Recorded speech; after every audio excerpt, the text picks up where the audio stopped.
مزاج کو خراب کرنے والی چیزیں ہیں. یہ مٹھائی کھانے کی لائق نہیں ہے, یہ جلیبی کھانے کی لائق نہیں ہے, اس لیے کہ اس پہ یہ جراثیم اس پہ بیٹھے ہوئے ہیں, مکھیاں اس پہ بیٹھی ہوئی ہیں, لیکن مکھیاں جس پر بھنبھنا رہی ہیں وہی خرید کے کھاتے چلے جا رہے ہیں. کیوں؟ اس لیے کہ عادت ہو چکی ہے. آپ کی عادت کا کوئی علاج نہیں ہے.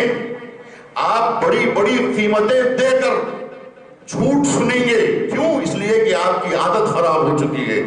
آپ جھوٹی باتیں سننے کی اتنے عادی ہو چکے ہیں, اب سچ بات آپ کو پسند نہیں آئے گی. عزیزان گرامی, یہی بات ہے جو آج انسانوں کو سمجھ میں نہیں آتا ہے کہ آج 1400 برس کے بعد بیٹھ کر ہم سوچتے ہیں کیوں دنیا علی کو نہیں مانتی تھی, کیوں مدینے میں علی اکیلے رہ گئے, کیوں دنیا میں علی, کیوں علی مدینے میں اکیلے رہ گئے.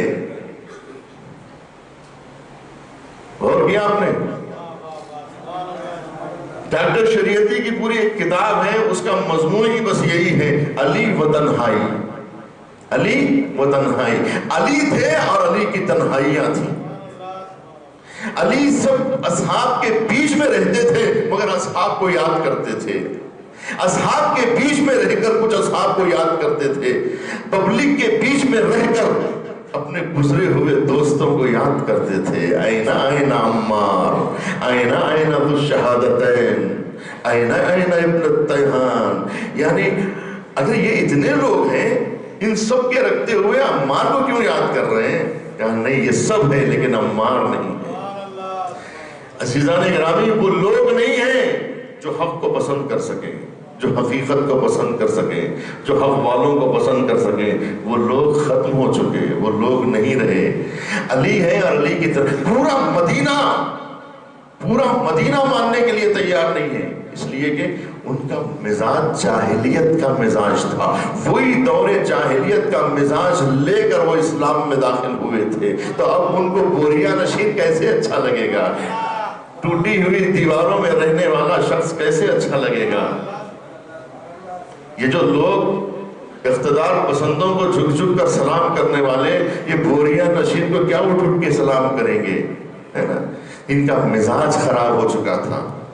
یہ لوگ دولت کے پجاری بن چکے تھے اور انہیں معلوم تھا کہ اگر فدق ان کے پاس رہے گا تو سب جھک جھک کے سلام کریں گے. فدق چھین لو, پورا مدینہ ان سے دور ہو جائے گا. کیوں ملیں گے لوگ, کس لیے ملیں گے؟ سب کو باغ کی اہمیت معلوم ہے, میووں کی اہمیت معلوم ہے, لیکن حق کی اہمیت نہیں معلوم ہے, صداقت کی اہمیت نہیں معلوم ہے, علی کی اہمیت نہیں معلوم. پورا مدینہ علی کو چھوڑ کے چلا گیا. کیوں؟ اس لیے کہ علی پسند نہیں آتے. سب پسند آتے ہیں, علی پسند نہیں آتے. آپ یہ سمجھتے ہیں کہ اس ماحول میں اگر علی آ جائے تو یہ ماحول علی کو برداشت کرے گا؟ جو ارے جس ذات کو ان کا سگا بھائی ماننے کے لیے تھوڑی دیر کے لیے صحیح, سمجھانے کے لیے صحیح, لیکن برداشت کرنا اگر مشکل ہو جائے تو یہ درس دیا جا رہا ہے کہ اگر حق وہ چیز ہے عزیزان گرامی جو ہر ایک کے حلف سے نہیں اترتی. سمجھے آپ نے بہت سنا ہوگا نا کہ حق بات کڑوی ہوتی ہے. حق ہر ایک کو پسند نہیں آتا, ہر کوئی حق سننا نہیں چاہتا, ہر کوئی حق سمجھنا نہیں چاہتا. کون مشکل میں پھنسنا چاہے گا؟ اندازہ لگایا آپ نے؟ آپ کیوں یہاں بیٹھنا نہیں چاہ رہے اس وقت؟ کیوں؟ اس لیے کہ جب گفتگو تلخ ہو جاتی ہے, جب انسان کا ذہن گرم ہونے لگتا ہے, تو جو لڑکے کالج چھوڑ کے بھاگ جاتے ہیں, اسکول جانے سے گھبراتے ہیں. کیوں؟ اس لیے کہ وہاں ذہن گرم ہوتا ہے, وہاں صرف پڑھایا نہیں جاتا, پڑھا جاتا ہے. تو اگر صرف ایک طرفہ کو پڑھا رہا ہو جیسے مجلس میں تو سب آ جائیں گے. مسئلہ یہ ہے کہ یہاں اگر گفتگو ایک طرفہ ہو تو بہت آسان ہے.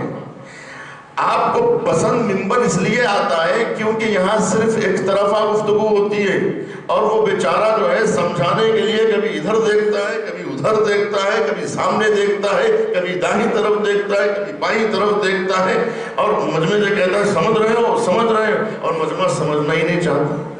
کیوں؟ اس لیے کہ سامنے والے محنت نہیں کرنا چاہتے,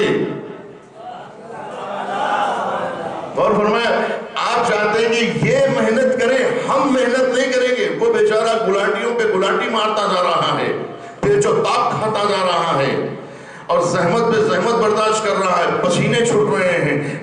سمجھے غور کیا، اور ادھر سے کوئی جواب نہیں مل رہا ہے. کیوں؟ اس لیے کہ یہ چاہتے ہیں ساری محنت آپ کریں، گلتی بنائے. اور جو ہے نا آپ سمجھ رہے ہیں گلتی کسے کہتے ہیں؟ چاول جب نرم ہو جاتا ہے تو اس کو ہمارے پاس کیا کہتے ہیں؟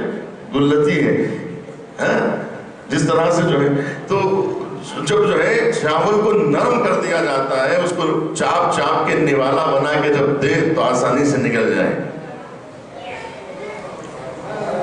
زحمت نہیں کریں گے عزیزو. اگر کچھ سمجھنا ہے، کچھ سیکھنا ہے، ذہن کے دریچوں کو اگر کھولنا ہے، تو جب تک دماغ کو گرم کر کے پگھلائیں گے نہیں، اس کے اندر کوئی چیز جا نہیں سکے گی. اس کے لیے جو ہے آپ کو محنت کرنی پڑے گی، ذرا ذہن کو اوپر لانا پڑے گا، سمجھنے کی صلاحیت کو بڑھانا ہوگا، زحمت برداشت کرنا ہوگا. مگر زحمت برداشت کرنے میں مزہ نہیں آتا. مزے کے لیے کہیں اور جائیں، سمجھنے کے لیے کہیں اور آئیں. جب آپ سمجھ جائیں گے تو پھر وہ جگہ جہاں آپ جاتے ہیں وہ مزہ نہیں آئے گا وہاں پر. جب یہاں مزہ آئے گا تو پھر وہاں مزہ نہیں آئے گا، کیونکہ وہاں مزہ آ رہا ہے لہذا یہاں مزہ نہیں آئے گا. یہاں ہرگز مزہ نہیں آئے گا. کیوں؟ اس لیے کہ حق کڑوا ہوتا ہے. اور جبکہ میں نہیں سمجھتا کہ یہی محاورہ صحیح ہو کہ حق کڑوا ہوتا ہے. حق کڑوا ہوتا نہیں ہے، بلکہ حق کڑوا لگتا ہے. آپ گواہی دیں گے، علماء گواہی دیں گے، میں تو ڈکشنری نہیں دیکھا ہوں، آپ جا کے دیکھیے کہ محاورہ اصل میں ہے کیا.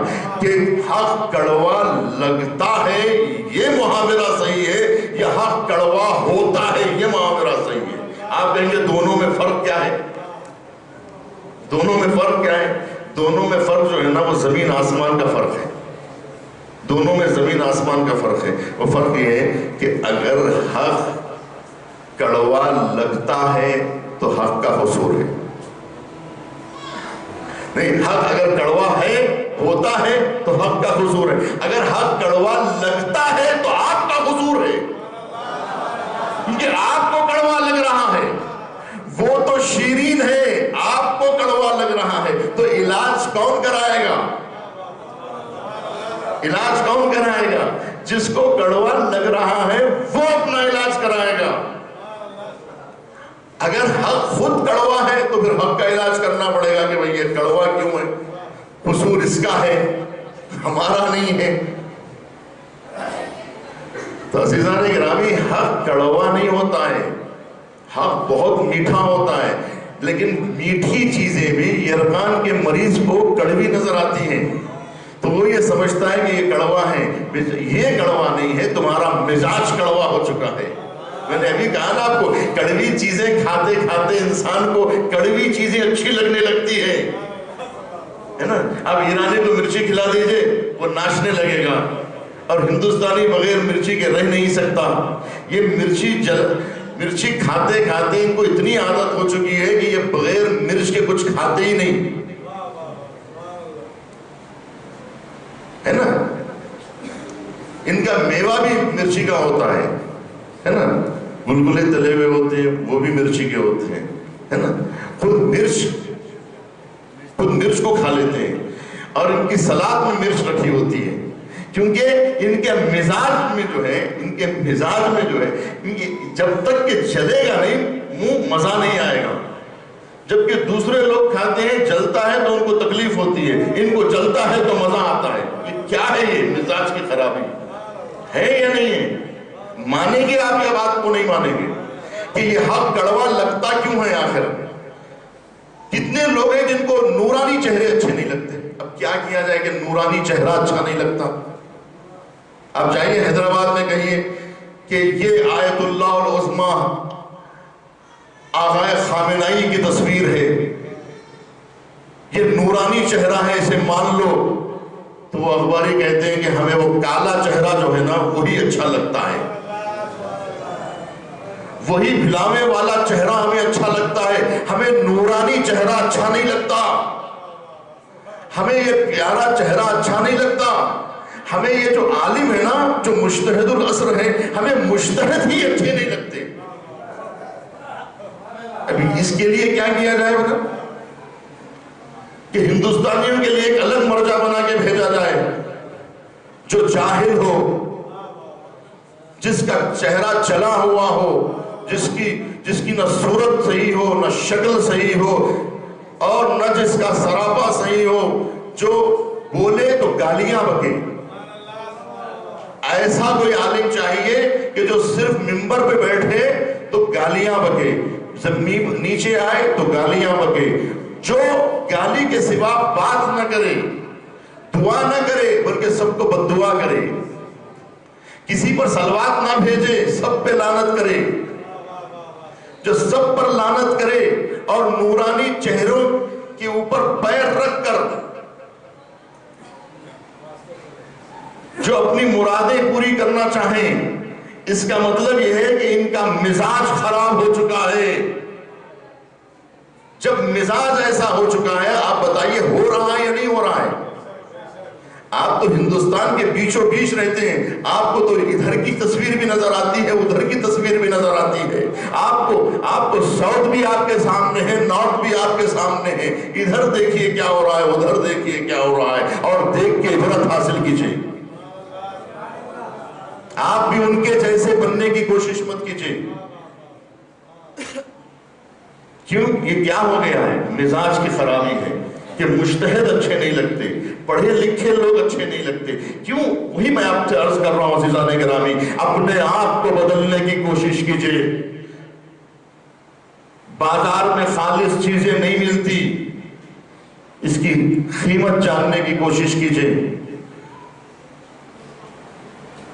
اس کی قیمت جاننے کی کوشش کیجئے، اپنے آپ کو بدلنے کی کوشش کیجئے۔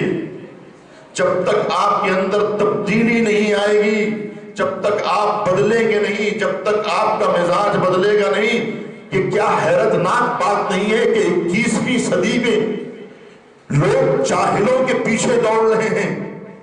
یہ 21ویں صدی کی آفت نہیں ہے، یہ دور علم ہے، یہ ٹیکنالوجی کی ترقی ہے۔ یہ کون سی ترقی ہے کہ جن کو اچھے چہرے نظر نہیں آتے، جنہیں حق نظر نہیں آتا، جنہیں حقیقت نظر نہیں آتی،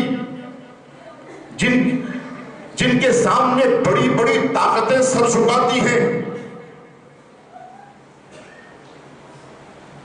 پوٹین آتا ہے تو ایسے ہاتھ جوڑ کے جن کے سامنے بیٹھتا ہے، بڑی بڑی طاقتوں کو حق نظر آ رہا ہے، اور اوباما کیوں میں لگا ہوا ہے، اسے ٹائم نہیں دیا جا رہا ہے ملنے کا، لائن میں لگا ہوا ہے۔ پوری دنیا کی بڑی بڑی طاقتوں کے سربراہ لائن میں ٹھہرے ہوئے ہیں، انہیں وقت نہیں مل رہا ہے۔ ایک طرف تو یہ نوبت ہے کہ حق اتنا آشکار ہو چکا ہے کہ طاقتیں بڑی بڑی جھک رہی ہیں ان کے سامنے، لیکن آپ کو سمجھ میں نہیں آ رہا ہے۔ اب آپ کو کون سمجھائے گا؟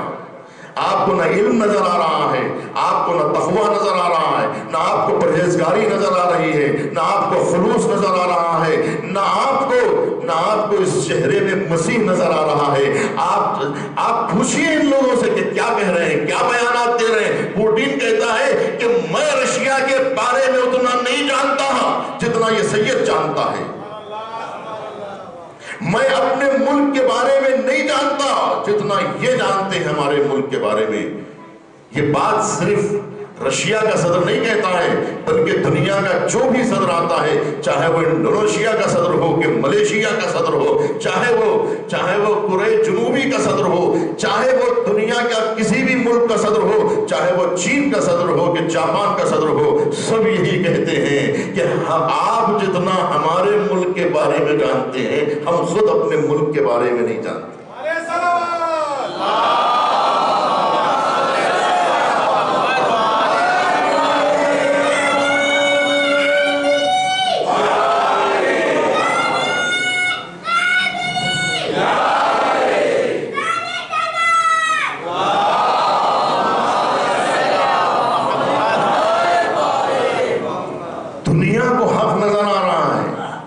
لیکن ابھی آپ کے چہرے پہ پردے پڑے ہوئے ہیں. آپ تعجب کریں گے، غیر مذہب کے لوگ، مسیحی لوگ کہہ رہے ہیں کہ اس چہرے میں مسیح نظر آ رہا ہے، اس چہرے میں مسیح نظر آ رہا ہے. جن لوگوں نے اصحاب رسول کو نہیں دیکھا ہے وہ کہتے ہیں کہ ہمیں انہیں دیکھ کر ہمیں اصحاب رسول یاد آتے ہیں. لیکن کتنی عجیب بات ہے کہ ہمارے ہی مذہب کے لوگوں کو نظر نہیں آ رہا ہے، دوسرے مذہب والوں کو نظر آ رہا ہے، مسلمانوں کو نہیں نظر آ رہا ہے، کافروں کو نظر آ رہا ہے. آپ اسے کہتے ہیں عزیزان گرامی، کافروں کو نظر آ رہا ہے، مسیحوں کو نظر آ رہا ہے، یہودیوں کو نظر آ رہا ہے، مجوسیوں کو نظر آ رہا ہے، بدھسٹوں کو نظر آ رہا ہے. اب آپ دیکھیے چائنا سے کتنے لڑکے آگے فم میں پڑھ رہے ہیں. چائنا سے میں بات کر رہا ہوں، چائنا کی بات کر رہا ہوں. چائنا کے کتنے مسلمان ابھی تک اس 10 سال کے عرصے میں 500 سے زیادہ شاید جو ہے طالب علم چائنا کے لوگ یہاں آ کے پڑھ گئے ہیں. جبکہ حدیث کیا کہتی ہے؟ اطلب العلم ولو کان بالصین، طلب علم کے لیے چین ہی کیوں نہ جانا پڑے، جاؤ چین کو اور علم حاصل کرو. آج مرکز علم بدل چکا ہے، آج چین والے آ رہے ہیں پڑھنے کے لیے. جاؤ حوض علمیہ میں معجزہ دیکھو، آج معجزہ دیکھو جا کر کہ چین کے لوگ آ کے پڑھ رہے ہیں، جاپان کے لوگ آ کے پڑھ رہے ہیں. سب کو حق نظر آ رہا ہے، لیکن ہندوستان کے مسلمانوں کو نظر نہیں آ رہا. کیسے نظر آئے گا مسلمانوں کو؟ ہندوستان کا مسلمان نہیں ملے گا آپ کو حوض علمیہ میں، پاکستان کا مسلمان نہیں ملے گا، جبکہ انڈونیشیا کا مسلمان ملے گا، ملیشیا کا مسلمان ملے گا، فلپین کا مسلمان ملے گا، سری لنکا کا مسلمان ملے گا، بنگلہ دیش کا مسلمان ملے گا، ہے نا، میں نام دیتے جاؤ، کینیا کا مسلمان ملے گا، تنزانیہ کا مسلمان ملے گا، یوگانڈا کا مسلمان ملے گا، موریشس کا مسلمان ملے گا. سب ملیں گے، مگر نہیں ملیں گے تو ہندوستان کا مسلمان نہیں ملے گا، پاکستان کا مسلمان نہیں ملے گا. یہ 2 ملکوں کے مسلمان کیوں نہیں ملیں گے اس کی وجہ بتا دیتا ہوں. اس کی وجہ آپ ہیں، اس کی وجہ آپ ہیں. میں جہاں جاتا ہوں وہاں کے لوگوں کو سناتا ہوں، اپنے ہی مجمع کو سناتا ہوں. لوگوں کو پیار سے سمجھانا چاہیے، اپنے مجمع کو ڈانٹ کے سمجھانا چاہیے. لوگ اپنے گھر میں اپنے بچوں کو ڈانٹ کے سمجھاتے ہیں اور پڑوسی کے بچوں کو سمجھاتے ہیں، پیار سے سمجھاتے ہیں، اپنے بچوں کو ڈانٹ کے سمجھاتے ہیں. لیکن ہمارے ممبر سے الٹا کام ہو رہا ہے، الٹا کام ہمارے ممبر سے ہو رہا ہے. اپنے بچوں کو تو جو ہے، اپنے گھر کے بچوں کو تو پیار سے سمجھاتے ہیں اور پڑوسی کے بچوں کو ڈانٹتے ہیں، پڑوسیوں کو ڈانٹتے ہیں. جب پڑوسیوں کو ڈانٹیں گے تو پڑوسی سمجھیں گے. کہتے ہیں ہم حق سمجھا رہے ہیں. ارے حق سمجھانا ہے اپنے بچوں کو سمجھاؤ. تم اپنے بچوں سے زیادہ پڑوسیوں پہ کیوں ترس کھا رہے ہو؟ پہلے اپنے بچوں پہ رحم کھاؤ. جتنا وقت دوسروں کو سدھارنے میں لگا دیا اتنا اپنے بھی سدھارنے میں لگا دیے ہوتے تو کہاں کی کہاں پہنچ گئے ہوتے. جتنا وقت دوسروں کو دیا ہے ہم نے، اتنا وقت اپنوں کو دیے ہوتے.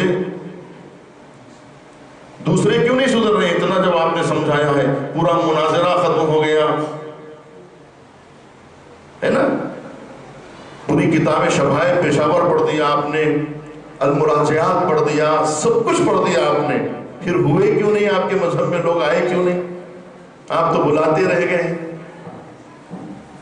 اس کی وجہ کیا ہے؟ اس کی وجہ یہ ہے کہ لوگ آپ کی بات پر کب یقین کریں گے؟ اگر آپ سچ کہہ رہے ہیں تو پہلے اپنی اولاد کو سچائی سکھائیے، اس کے بعد آگے ہمیں سچائی سکھائیے. سب کہتے ہیں پہلے اپنے گھر کو درست کیجئے، اس کے بعد آگے ہمارے گھر کو درست کرنا. پہلے اپنے آپ کو ٹھیک کیجئے، پہلے اپنے لوگوں کو ٹھیک کیجئے، اس کے بعد آئیے ہم خود بخود سدھر جائیں گے. جب آپ سدھر جائیں گے، جب آپ سدھر جائیں گے تو آپ کو دیکھ کے ہم خود بخود سدھر جائیں گے. پہلے آپ سدھر کے بتائیے. پہلے آپ سدھریے. پوری دنیا یہ دیکھ رہی ہے کہ اگر آپ لوگ بدل جائیں گے تو پوری دنیا بدل جائے گی. بدلنا آپ کو ہے. عزیزان گرامی، مرسل اعظم نے پہلے اپنے گھر کو بدلا، اس کے بعد دوسرے گھروں کو بدلا. پہلے اپنے خاندان کو بدلا، اس کے بعد دوسرے خاندانوں کو بدلا. پہلے اپنی سوسائٹی بدلا، اس کے بعد دوسری سوسائٹیوں کو بدلا. تو حضور نے تبلیغ کا آغاز اپنی اہلیہ سے کیا. حضور نے تبلیغ کا آغاز اپنے بھانجوں اور بھتیجوں، اپنے بھائیوں سے کیا. تبلیغ کا آغاز اپنے ہی گھر سے کیا. یہی وجہ ہے کہ نبی کو اپنے ہی گھر میں تائید ملی. اگر نبی کو اپنے گھر میں تائید نہ ملتی تو دوسروں کو یقین کیسے آتا؟ آپ بدل جائیے، زمانہ بدل جائے گا. تو کیوں آج انڈونیشیا والے آ رہے ہیں؟ اس لیے کہ ایک ملک نے اپنے آپ کو تبدیل ہو کے بتا دیا کہ دیکھو ہم کس طرح سے اپنے آپ کو سدھار چکے ہیں، کیسے ہم نے عدالت قائم کی. آگے دیکھو ہمارے ملک میں کیسے ہم نے اپنے ملک کے لوگوں کے اخلاق کو بدلا. چینج اسے کہتے ہیں عزیزان. حکومت کے چینج ہونے سے چینج نہیں ہے. گورا گیا کالا آیا، اس کا نام چینج نہیں ہے. چینج یہ ہے کہ پورا مزاج بدلا جائے. شراب پینے والے مسجدوں میں نظر آ رہے ہیں. اب وہ ایران نہیں ہے کہ جو 36 برس پہلے آپ نے دیکھا تھا، 40 برس پہلے جو آپ نے ایران دیکھا تھا، وہ ایران نہیں ہے. اب ایران چینج ہو چکا. اس لیے کہ جن کے ہاتھ میں بوتل ہوا کرتا تھا، آج ان کے ہاتھوں میں قرآن ہے. لوگ کہتے تھے اس پوری قوم میں ایک حافظ قرآن نہیں ہے. آج 1 کروڑ سے زیادہ حافظان قرآن ہو چکے ہیں. کسی مسلمانوں کے ملک میں اتنے حافظ قرآن نہیں ہے جتنے ایک ملک میں حافظان قرآن ہیں. جتنے قاریان قرآن، جتنے بڑے بڑے قاری آپ کو اس ملک میں نظر آئیں گے، علی والے ملک میں نظر آئیں گے، آپ کو کسی ملک میں نظر نہیں آئیں گے. آپ کو چیلنج ہے کہ اتنے قاریوں کی تعداد بتا دو، اتنے حافظوں کی تعداد بتا دو، اتنے حافظان کل قرآن کس ملک کے پاس ہے. چھوٹا بچہ بھی 7 سال کا بچہ جب حافظ قرآن، ایسا حافظ قرآن نہیں جیسے رٹو طوطے ہوتے ہیں، بلکہ حفظ قرآن ایسا کیا کہ قرآن کی زبان میں بات کرنے لگا. قرآن کی زبان میں بات کرنے لگا. جب سعودی عرب کو یہ بچہ پہنچا، آپ نے سب سنا ہے نا، محمد حسین طباطبائی. یہ ایک بچے کی بات ہے، ایسے ہزاروں بچے ہیں. اب ایسے ایک بچہ نہیں رہا، اب ایسے ہزاروں بچے پیدا ہو چکے ہیں کہ ہم اپنے پاس 1000 آفتاب رکھتے ہیں، بلند فکر و نظر لاجواب رکھتے ہیں. ہمارے سامنے سورج کا کیا چراغ جلے، جبین پہ خاک درے بودراب رکھتے ہیں.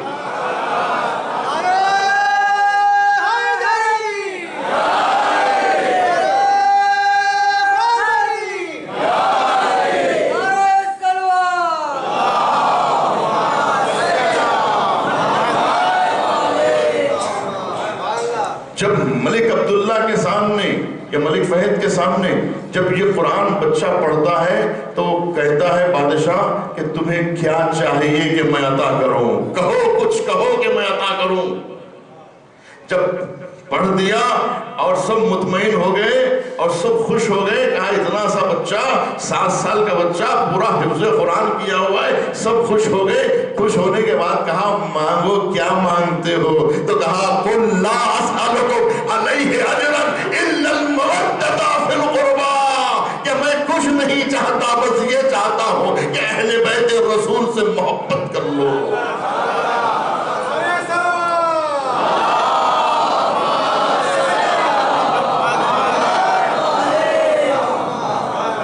کچھ نہیں چاہتے، بس یہ چاہتے ہیں کہ اقربائے محمد سے محبت کر لو، آل مصطفیٰ سے محبت کا اقرار کر لو، جنت البقیع تعمیر کر دو، مزار فاطمہ زہرا تعمیر کر دو، مزار حسن مجتبیٰ تعمیر کر دو، ہم یہی چاہتے ہیں، اس کے علاوہ کچھ نہیں چاہتے۔ ہم مال و دولت طلب کرنے کے لیے یہاں نہیں آئے ہیں، ہم اقتدار کے لیے نہیں آئے ہیں، ہم مانگنے کے لیے نہیں آئے ہیں، ہم لینے کے لیے نہیں آئے ہیں، ہم کچھ نہیں چاہتے تم سے، بس یہ چاہتے ہیں کہ نبی کے اقربا سے۔ عزیزان گرامی، وقت ختم ہو چکا ہے، لیکن بات تو شروع ہی نہیں ہوئی، گفتگو کا آغاز ہی نہیں ہوا۔ آپ غور فرما رہے ہیں، ابھی ہم گفتگو شروع کرنا چاہتے تھے کہ وقت ختم ہو گیا۔ لیکن دیکھیے، ہر بات کے لیے وقت ہے، لیکن حق کے لیے وقت نہیں ملتا۔ ہر شے کے لیے آفت ہے، لیکن علم کے لیے آفات ہے۔ وَلِكُلِّ شَيْءٍ آفَةٌ وَلِلْعِلْمِ آفات۔ علم کے لیے آفات ہے، ایک معنی نہیں ہے، ہزاروں موانع ہیں۔ شیطانی سازشیں کبھی ہمیں حق کی دعوت دے نہیں سکتے۔ جب بھی ہم حق کی طرف آتے ہیں، کوئی نہ کوئی رکاوٹ ہمیں درپیش آتی ہی جاتی ہے۔ کیوں؟ اس لیے کہ ساری طاقتیں ہمیں حق سے روکنا چاہتی ہیں، پوری باطل طاقتیں ہمیں حق سے روکنے پہ جٹی ہوئی ہیں۔ یہی وجہ ہے کہ چراغ تلے اندھیرا ہو گیا ہے۔ ہمارے پاس سب کچھ ہے، حافظان قرآن ہمارے پاس ہے، محافظان قرآن ہمارے پاس ہے، قرآن ہمارے پاس ہے، اہل بیت ہمارے پاس ہے، کربلا بھی ہمارے پاس ہے، نجف بھی ہمارے پاس ہے، مدینہ بھی ہمارے پاس ہے، سب کچھ اتنے غنی ہونے کے باوجود بھی ہم فقیر ہیں۔ اتنے غنی ہونے کے باوجود بھی ہم فقیر ہیں۔ ہماری حالت تو عراقیوں کی جیسی ہے، جن کی زمین کے نیچے زمین سونا اگل رہی ہے اور وہ بھیک مانگ رہے ہیں۔ زمین سونا اگل رہی ہے اور وہ اس زمین پر چل کے بھیک مانگ رہے ہیں۔ اگر اس ملک کا پیسہ صحیح ہو جاتا تو آج دنیا کا سب سے بڑا پیسہ عراق کا ہوتا، لیکن کیوں؟ اس لیے کہ انہیں حق پسندی سے روکا گیا۔ باطل نے ان کے ہاتھوں کو ایسے جکڑ دیا، ہاتھوں میں ان کی ہتھکڑی پہنا دی، پیروں میں ان کے بیڑیاں ڈال دی، ان کے ذہن پہ تالے لگا دیے۔ یہ ہے نا، یہ جو باندھتے ہیں وہ دماغ کو باندھ دیتے ہیں، کپڑا ڈال کے دماغ کے اوپر اس کو باندھ دیتے ہیں کس کے، تاکہ عقل کام نہ کر سکے، تاکہ دماغ کام نہ کر سکے، انہیں حق دکھائی نہ دے، نہ ادھر دیکھتے ہیں نہ ادھر دیکھتے ہیں، انہیں کچھ سجھائی نہیں دیتا۔ ان عربوں کو اتنا بے وقوف بنایا گیا کہ اب بے وقوف بننے کی عادت پڑ گئی ہے۔ میں نے کہا نا، عادت، بے وقوفی کی عادت۔ کوئی بے وقوف نہیں بناتا ہے، کوئی انہیں چھیڑتا نہیں ہے، تو یہ خود جو ہے لٹا دیتے ہیں۔ جب وہ لوٹنے کے لیے یا نہیں آتے تو یہ خود فرانس میں جا کے لٹا کے آتے ہیں۔ ان کا ریکارڈ یہ ہے کہ انہوں نے جوے میں کبھی جیتا نہیں ہے، ہمیشہ ہارا ہے۔ ان کا ریکارڈ یہ، کرسی وہاں رکھی ہوئی ہے، پتہ نہیں انگلینڈ میں ہے یا امریکہ میں، جس پہ لکھا ہوا ہے کہ سعودی شہزادہ دنیا کی سب سے بڑی رقم ہارا ہے۔ ہارنے کا ریکارڈ ہے، جیتنے کا ریکارڈ نہیں ہے۔ اور کیا آپ نے، تو اس کا مطلب یہ ہے کہ اس قوم کو بے وقوف بنایا گیا ہے۔ بات ختم کر دوں عزیزان گرامی، میں آپ تک بات لے کے آنا چاہ رہا ہوں، ایرانیوں تک، کہ یہ اگر شیعہ نہ ہوتے تو یہاں کے سارے سنی شیعہ ہو جاتے۔ ان کو دیکھ کے کوئی نہیں ہو رہا ہے۔ اسی طرح سے انقلاب حیدرآباد کے اندر آ جاتا، ممبئی کے اندر آ جاتا، لیکن یہ پرانے ایرانی جو تھے وہ لوگ ضد انقلاب بن گئے، اور ان کو دیکھ کر دکن کے لوگ انقلاب کی طرف نہیں آئے۔ آج حیدرآباد کا ہر شیعہ ضد انقلاب بنا ہوا ہے، انقلاب کا دشمن ہے، آیت اللہ خامنائی کا دشمن ہے۔ کیوں بنا؟ ان ایرانیوں کی وجہ سے بنا۔ 1979 میں انقلاب آیا، 1971 میں کانسلیٹ کھلا حیدرآباد کے اندر، شاہ نے ان کو وظیفے بانٹنا شروع کیا، تو اس طرح سے یہ لوگ شاہ پرست ہو گئے، ہر ہوٹل میں شاہ کی تصویر لگا دی گئی۔ اور جب انقلاب آیا تو لوگوں نے پوچھا کہ ماشاءاللہ آپ کے ملک تو انقلاب آ گیا، کہا واویلا ہو گیا، ملک تباہ ہو گیا، ملک ویران ہو گیا، شاہ بہت اچھا تھا، خمینی نے آگے ایران کو خراب کر دیا بابا، پورا ایران خراب ہو گیا بابا، پورا ایران لٹ گیا، ویران ہو گیا بابا، پورا ملک ویران ہو گیا، اب وہاں شراب نہیں پی سکتے بابا، کچھ نہیں کر سکتے بابا، پورا ملک خراب ہو گیا، وہاں جوا بھی نہیں کھیل سکتے، شراب خانے بند کر دیا بابا، یہ ملا لوگوں نے پورا ملک تباہ کر دیا۔ یہ جب سنا لوگوں نے تو انقلاب سے دور ہو گئے۔ سمجھا آپ نے؟ ان لوگوں کی وجہ سے ہوا، یہ ایرانیوں کی وجہ سے ہوا، لوگ ایران سے دور ہوئے، یہ شیعوں کی وجہ سے لوگ انقلاب سے دور ہوئے۔ سوال یہی ہے نا کہ اگر یہ نہ ہوتے تو پوری جماعت اسلامی ایران کی طرف آ جاتی۔ انہیں امام خمینی نے یہ نہیں کہا تھا کہ یہ شیعہ انقلاب ہے، یہ اسلام ناب محمدی ہے، ناب محمدی، یہ نہ شیعوں کا انقلاب ہے نہ سنیوں کا انقلاب ہے، یہ اسلام کا انقلاب ہے، یہ اسلام ناب خالص اسلام ہے، یہ تعصبی مذہب نہیں ہے، شیعوں کا مذہب نہیں ہے، یہ سنیوں کا مذہب نہیں ہے، یہ اسلام کا مذہب ہے۔ تبھی تو پوری جماعت اسلامی تائید کے لیے کھڑی ہو گئی، پورا اخوان المسلمین تائید کے لیے کھڑا ہو گیا۔ ایسا معلوم ہو رہا تھا کہ مصر میں انقلاب آ جائے گا، ایسا معلوم ہو رہا تھا کہ بحرین میں انقلاب آ جائے گا، پوری دنیا اس وقت لپیٹ میں آ گئی تھی، لیکن انہیں روکا گیا اور یہ بتایا گیا ہے کہ یہ اسلامی انقلاب تھوڑی ہے، یہ تو شیعوں کا انقلاب ہے۔ شیعوں کو بتایا گیا کہ تمہیں متاثر ہونے کی ضرورت نہیں ہے، یہ تو ایرانیوں کا انقلاب ہے۔ امام خمینی نے کہا یہ ایران کا انقلاب نہیں ہے، میں ایران بچانے کے لیے نہیں آیا ہوں، میں اسلام بچانے کے لیے آیا ہوں۔ میں گفتگو کو تمام کروں عزیزان گرامی، پھر کل میں اسی گفتگو کو آگے بڑھاؤں گا، کیونکہ ابھی بیداری آنا باقی ہے، آپ کو ابھی آپ کو دنیا کو سمجھنا باقی ہے۔ اگر آپ نہیں سمجھیں گے تو اس کا نقصان آپ کو نہیں ہوگا، بلکہ اس کا نقصان پوری ملت اسلامیہ کو جھیلنا پڑے گا۔ اگر آپ نہیں سدھریں گے تو اس کا عذاب آپ کو، دوسری قوموں کا عذاب بھی آپ کو جھیلنا پڑے گا۔ اس لیے میں کہہ رہا ہوں آپ خطرناک موڑ پہ آ چکے ہیں، اس وقت آپ ذمہ دار ہیں ملت اسلامیہ کے، آپ ذمہ دار ہیں، پورے ملک کے ذمہ دار ہیں آپ۔ اس وقت ملک میں روشنی نہیں پھیل رہی ہے تو آپ لوگوں کی وجہ سے نہیں پھیل رہی ہے کہ آپ سمجھ نہیں پا رہے ہیں کہ حق کا سورج طلوع ہو چکا ہے، ولایت فقیہ کا سورج طلوع ہو چکا ہے۔ اس وقت حق کی آواز پوری ملک کو، پوری دنیا کو اپنی لپیٹ میں لے رہی۔ آج یورپ پکار رہا ہے، آج افریقہ آواز دے رہا ہے، آج چائنا آواز دے رہا ہے۔ آپ کو معلوم نہیں ہے دنیا میں کتنی بڑی تبدیلیاں آنے والی ہیں۔ اس وقت مسئلہ مسلکوں کا نہیں ہے، اس وقت مسئلہ حق اور حقیقت کا ہے، اس وقت مسئلہ دین اور شریعت کا ہے، اس وقت مسئلہ تعصبیت کا نہیں ہے، اس وقت مسئلہ ہمارے اور آپ کا نہیں ہے، بلکہ ملتوں کا مسئلہ ہے، قوم کا مسئلہ ہے۔ آپ کو سمجھنے کی ضرورت ہے، آپ نہیں سمجھیں گے عزیزان گرامی تو اس کا نقصان میں بتا رہا ہوں صرف آپ تک محدود نہیں رہنے والا ہے۔ میں آپ کو مثالیں دے رہا ہوں، میں اور آپ کو بتاؤں گا، لیکن پہلے آپ ایک جملہ سن لیجئے امام خمینی کا، جس سے آپ کو اندازہ ہوگا کہ امام خمینی کی شخصیت کا نام ہے۔ ابھی دنیا نے خمینی کو پہچانا نہیں ہے، ایرانی کیا پہچانیں گے؟ اس لیے کہ خمینی ایران کا خمیر نہیں ہے، اسلام کا خمیر ہے۔ امام خمینی کا ذہن ایرانی ذہن نہیں ہے، اسلامی ذہن ہے۔ روایات اہل بیت پڑھ کے یہ ذہن بنا ہے، فکر اہل بیت سے یہ ذہن بڑا ہے۔ یہ ذہن جو ہے وہ اہل بیت کے گھرانے سے آیا ہے، یہ فرزند رسول ہے، یہ خاندان رسول کی فرد ہے۔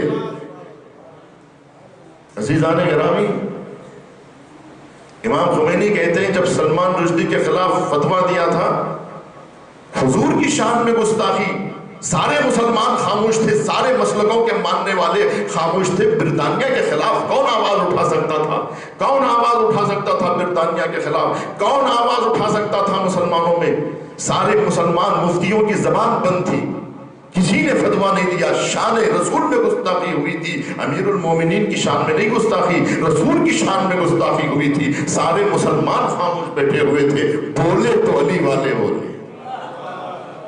مگر حق بات ہے، علی والوں کی بات نہیں ہے، بات حق کی ہے جو حق کی طرح کرنی چاہیے۔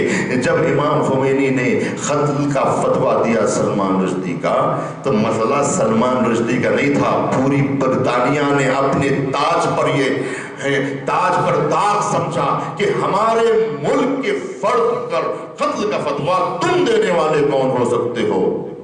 تو امام خمینی نے بتایا کہ دین سرحدوں کا پابند نہیں ہے، دین ملکوں کا پابند نہیں ہے۔ تو عزیزان گرامی، سب برطانیہ سے ڈرتے ہیں، برطانیہ جھک گیا، خمینی نہیں جھکے۔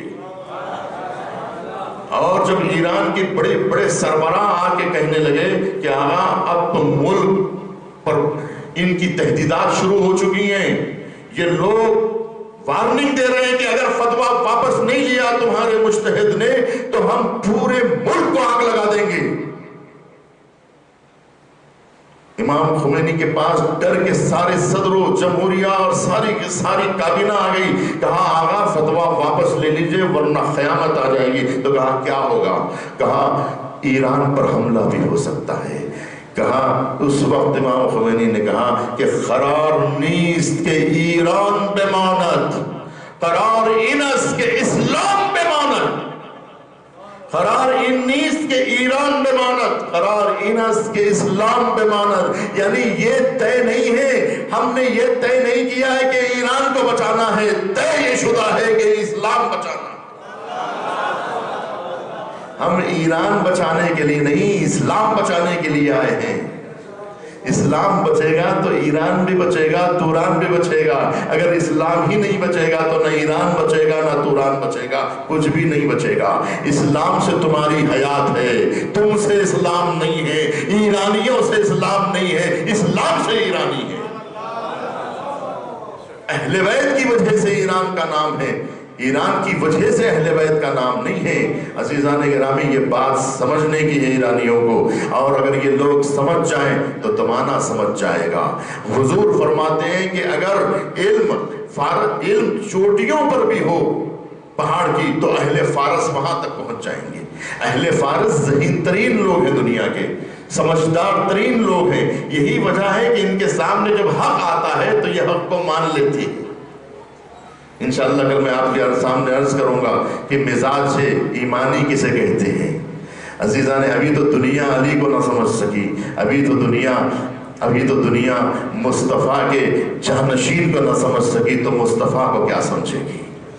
ابھی دنیا آل نبی کو نہیں سمجھ سکی تو خود نبی کی ذات کو کیا سمجھے گی، ذات محمد کو کیا سمجھے گی؟ بس عزیزان گرامی، یہ جو کچھ بھی تاریخ اسلام میں ہوا ہے یہ دشمنی مصطفیٰ میں ہوا ہے۔ یہ آل مصطفیٰ پہ جتنے ظلم آپ دیکھتے جائیں گے، تاریخ میں پڑھتے چلے جائیں گے، یہ دشمنی محمد مصطفیٰ ہے جو ان کی اولاد سے لی گئی۔ آپ بتائیے اولاد نبی کا قصور کیا تھا؟ فاطمہ زہرا کا قصور کیا تھا؟ قصور کیا تھا حسن و حسین کا؟ قصور کیا تھا علی مرتضیٰ کا؟ خاندان رسول کا قصور کیا تھا؟ سب خاندان اسلام کے نام پر عیش کرتے رہے، لیکن جو جان دیتا رہا وہ آل مصطفیٰ ہے، جو خون بہاتا رہا وہ آل مصطفیٰ ہے۔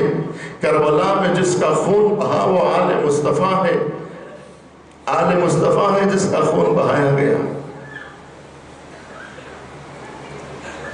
علی اکبر کے سینے پہ برچھی لگائی گئی، قاسم کو گھوڑے سے زمین پر آنا پڑا، اور محمد شہید ہوئے۔ یہ سب آل مصطفیٰ تھے جو کربلا کے میدان میں کام آئے۔ بس عزیزان گرامی، جب کبھی چوتھے امام سے پوچھا گیا کہ مولا آپ کربلا کو یاد کر کے اتنا کیوں گریا کرتے ہیں، آپ شہادتوں کو یاد کر کے اتنا کیوں روتے ہیں؟ آپ کو علی اکبر کا داغ یقیناً بڑا محسوس ہوگا۔ آپ کو علی اصغر علیہ السلام کے گلے پہ جو تیر لگا وہ یقیناً آپ کو رلائے گا، لیکن شہادت تو آپ کے گھرانے کی میراث ہے، شہادت تو آپ کے گھرانے کی میراث ہے۔ آپ کے آبا و اجداد تو سب شہید ہوتے ہوئے آئے ہیں۔ تب علی زین العابدین نے سر کو جھکا کے کہا بھائی تم نے انصاف نہیں کیا، شہادت تو ہمارے گھرانے کی میراث ہے، لیکن کیا ماں بہنوں کے ساتھ دیار بدیار پھرایا جانا یہ بھی ہمارے گھرانے کی میراث تھی؟ کیا یہ بھی ہمارے گھرانے کی میراث تھی کہ کوفے کے بازار میں نبی کی بیٹی کا داخلہ ہوا، علی کی بیٹی، فاطمہ زہرا کی بیٹی، اور آل نبی کوفے کے بازار میں داخل ہو رہی ہے۔ انہی مجمع دیکھنے والوں میں سے ایک خاتون قریب آ کے زینب سے پوچھتی ہے، بیویوں سے پوچھتی ہے کہ آپ کس خاندان کے اسیر ہیں؟ ایسا نہیں معلوم ہوتا کہ آپ دیلم کے اسیر ہو، آپ کے چہرے کی وجاہت و متانت بتا رہی ہے کہ آپ اچھے خاندان کے لوگ معلوم ہوتے ہیں۔ اے اسیروں، اے قیدیوں، تمہارے چہرے سے متانت ٹپکتی ہے، تمہیں دیکھ کے معلوم نہیں ہوتا کہ تم لوگ کسی غیر خاندان کے ہو۔ یہ تو بتاؤ کہ تم کس خاندان سے تعلق رکھتے ہو؟ تو ایک مرتبہ زینب گورا اور بیویوں نے جواب دیا، نحنو سارا آل محمد، ہم نبی محمد مصطفیٰ کے خاندان کے لوگ ہیں، ہم مصطفیٰ کی بیٹیاں ہیں، ہم آل نبی کے خاندان سے ہیں۔ کیا تم مصطفیٰ کا کلمہ نہیں پڑھتے؟ تم جس محمد کا کلمہ پڑھتے ہو، ہم اس خاندان کی بیویاں ہیں۔ یہ علی اور فاطمہ کی بیٹیاں ہیں جو اسیر بنا کے کوفے میں لائی جا رہی ہیں۔ عزیزو، قافلہ جب کوفے کے دربار میں داخل ہوا، یہ ایام گریہ زاری کے ایام ہے، 40 حسینی کے ایام ہے۔ اب 40 کو 2 روز باقی رہ گئے، جتنا رونا ہے ان 2 دنوں میں رونا ہے۔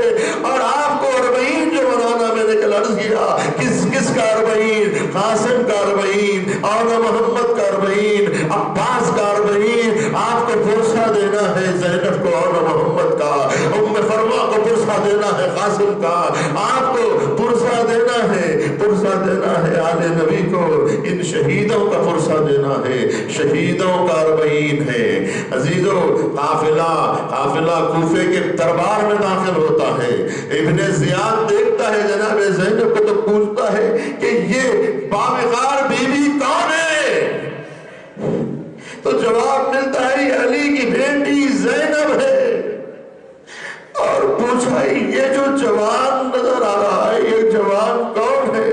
تو کہا یہ علی اکبر ہے، یہ علی بن الحسین ہے۔ تو کہا علی اکبر تو کربلا میں شہید ہو گئے، یہ کون ہے؟